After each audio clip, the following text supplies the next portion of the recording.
everybody, this is Pastor Kyle coming to you from the North Hills Church of God here in Springfield, Ohio. And this is North Hills Motivation, where we motivate you to grow closer to God and expand His kingdom. So if you tune in and week out, you'll notice that the studio is looking a little different this week as we're mixing things up, as we want to make this service as best as possible for none other than you. And so this week, as we continue talking about North Hills Motivation, we are talking about how the church is a hospital for sinners, and the church is not a museum for saints. This is a common misconception amongst the people.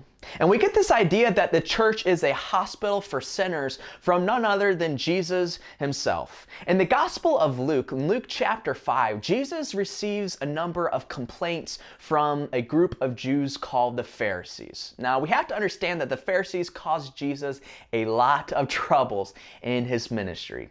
And the Pharisees saw Jesus hanging around what they termed as sinners. Jesus was hanging around the people whom the righteous Pharisees didn't want to be seen around. And so they were asking Jesus, why in the world are you eating and fellowshipping with these sinners? And we can see this dialogue in Luke chapter 5, starting in verse 30. And it reads, "And the Pharisees and their scribes grumbled at his disciples, saying, 'Why do you eat and drink with tax collectors and sinners?'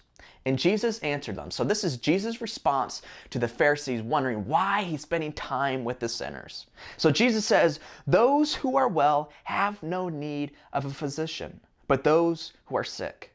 I have not come to call the righteous, but sinners to repentance." So Jesus says his ministry is for the sinners. He is calling the sinners to repentance. And in the same exact sense, we today in the 21st century, the church, we are here for what you may refer to as the sinners. The church is a hospital for sinners. It is not a museum for saints. The issue that we see a lot today is that people think they need to get their life in line before going to church. And this could not be farther from the truth. That's like saying you're going to wait to get healthy before you go to the hospital. If you have that philosophy, then you may never make it to the hospital in the first place because you may not get over whatever sickness you're dealing with. You go to the hospital when you are sick.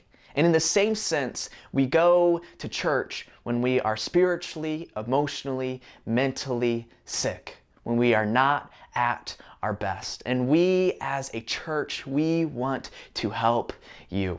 So no matter what your past looks like, no matter what you have done, there's always a place for you in God's church. And I want to encourage you all today and to not think that your life has to be in line before you enter the church doors, as there's always a place for you. Take care.